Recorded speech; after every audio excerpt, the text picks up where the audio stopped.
Good morning to you, people of God.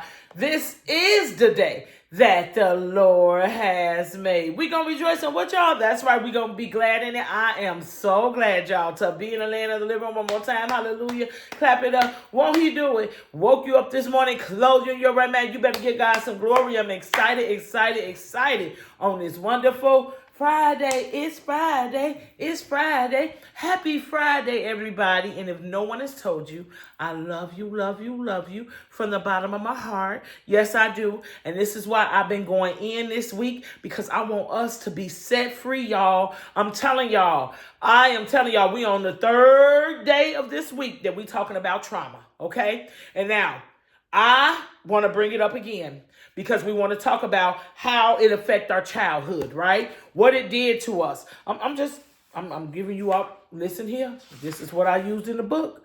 I wanted to reflect on some of your earliest childhood memories, describe the details and explore the feelings associated with that thing. Consider the environment where you grew up. What was your neighborhood like? Who were your companions and what activities filled your days? Reflect on this environment, influence your interests, fears, dreams, and during your childhood. Think about lessons you were taught, both implicity and implicity, during your childhood. How does these lessons affect your behavior and decision making now?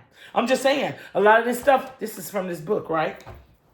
It's very important, that we deal with that trauma, right?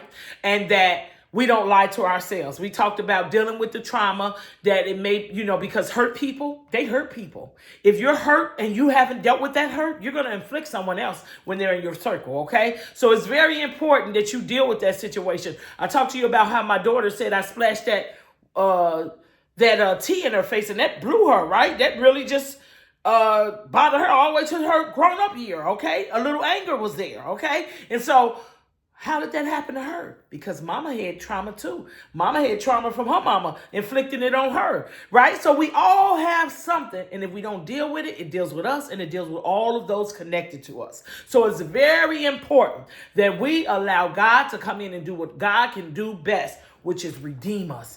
His redemption blood, redeem us from the enemy hands, because it's nothing but the enemy trying to cause division and strife amongst the brethren, okay? And now, we talked about us lying to ourselves. Now, I want you to not lie to others. You understand what I'm saying? If somebody has told you that you did something, the first thing my daughter said when she said that, back then I was still a little immature when she brought it up a few years ago, maybe about 4 or 5 years ago she brought it up. I was like, girl, please, you're just trying to start. I was in denial, right? Now I'm lying to her. I already lied to myself. Now I'm going to tell her that ain't do nothing. You shouldn't have did it. Here's the deal. That's a lie. That's a lie. You just don't want to take the responsibility of being a person who caused somebody trauma. All right? I had to say, you know what? I don't really care about any of that, how it makes me look or any of that. I want my child to be healed. So therefore, baby, I'm sorry. I didn't know. Mama didn't know I did this. You understand what I'm saying? You have to be real about the situation. Stop lying. Stop being prideful. Be real with what you have done. Accept the fact that you were hurt, so you hurted someone else. Stop lying. I'm talking to you. This weekend, what is the challenge, Marquita? Stop lying to folks. Not to yourself, because we already talked about stop lying to yourself Wednesday. That was a challenge. Now, Friday is stop lying to others. If somebody comes and tells you that you have inflicted hurt on them, you have to deal with that. You have to take responsibility. It's not about you being right nor being wrong. It's about that person getting the freedom that they need. Understand this. It is important that we have compassion for people. That if someone is hurting and you may have been a part of that hurt, help to heal that hurt. Don't just sit there and be stuck on yourself and worried about how you look. Don't worry. It's not your situation. This is a person that's trying to get healed and they telling you how they felt. This is their reality. Stop lying to these people, telling them that you didn't do nothing. Half of the times you lying, but you don't want to make yourself, I'm talking to you. I'm talking to us who are mothers, aunts, sisters, dads. When somebody come and say, hey, you hurt me. I'm going to tell you what you've done to me. And you be like, well, I didn't do that. Well, I don't feel like I did. I wasn't trying to do it. Even if you didn't try, you did. You're lying. You can't sit here and say, that you didn't play a part in this. That's a lie.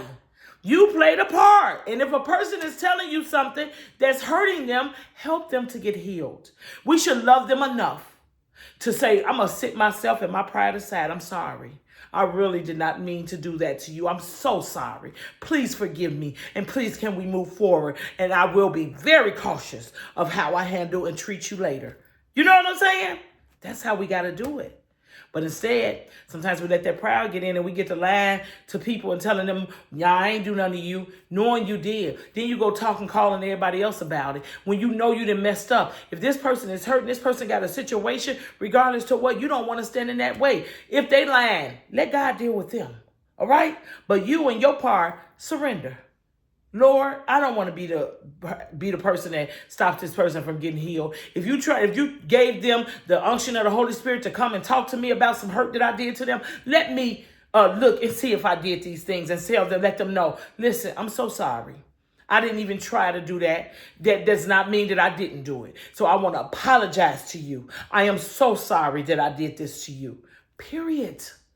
It happens. We've done it. Let this person get healed. You understand what I'm saying?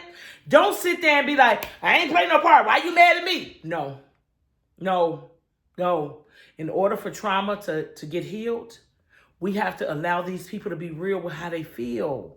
You understand? It's been years that they've been holding this stuff in and allowing it to deal with them, where they blurting out in anger and using substances and all kinds of stuff trying to deal with this stuff. It is important that if you are attached to a person's healing, you must do what God called you to do.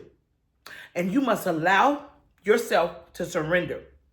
I'm talking to somebody here. I'm looking at you because I'm talking to you. I'm saying it flat out. You must allow that person to get healed. Don't stand there lying. If you have a part in that, you take surrender attitude. Forgive me. I'm so sorry. Because you want that person healed. Ultimately, whether you felt like you did it or not, first of all, some of us be lying up a storm. And we need to just stop telling all these lies that we do. Okay? This weekend, that's going to be on all of us. Stop lying so much. We're going to tell the truth. All right? 2026, we telling the truth? Because God can't mess around with no foolery. He can't get in there unless we go ahead and be real and tell the truth. Okay? And this is what part that we have to play. In this part of this particular week of trauma that we talking about and dealing with trauma and different things, we can't be lying, y'all. We got to tell God the truth and people the truth, all right? And ourselves the truth, right? We talked about all that this week. Next week, we talk about something else. But this week, I wanted to talk about that thing because it is tearing our communities up. It's tearing our families up, our marriages. It's tearing up everything because we're not dealing with stuff that stems from when we were children. We want to act and fake like nothing ain't happened. And sometimes it happens because, hey, God freed me from all that. Yeah, but a little bit is still there. You didn't give God all of that. You were lying. You got to be real with where you're at. All right? Okay. Where it said in the word that I'm supposed to be lying. My kid, you know you're not supposed to be lying. But I'm going to tell you in the word. Ephesians chapter 4, verse 25 says, so stop telling lies. This is the word. It said right here. Ephesians chapter 4, verse 25. So stop telling lies. Tell your neighbors the truth. It's the truth, y'all. We got to do it. Now, I want you to, this whole week series, if you know somebody that's been dealing with trauma, and it's not an embarrassing thing. We all have. When I sat in the jail and asked people, I said, and when I got to talking to them, I said, now who in here, raise your hand if you dealt with trauma. Everybody raised their hand. Raise your hand if you felt rejected. Everybody raise their hand.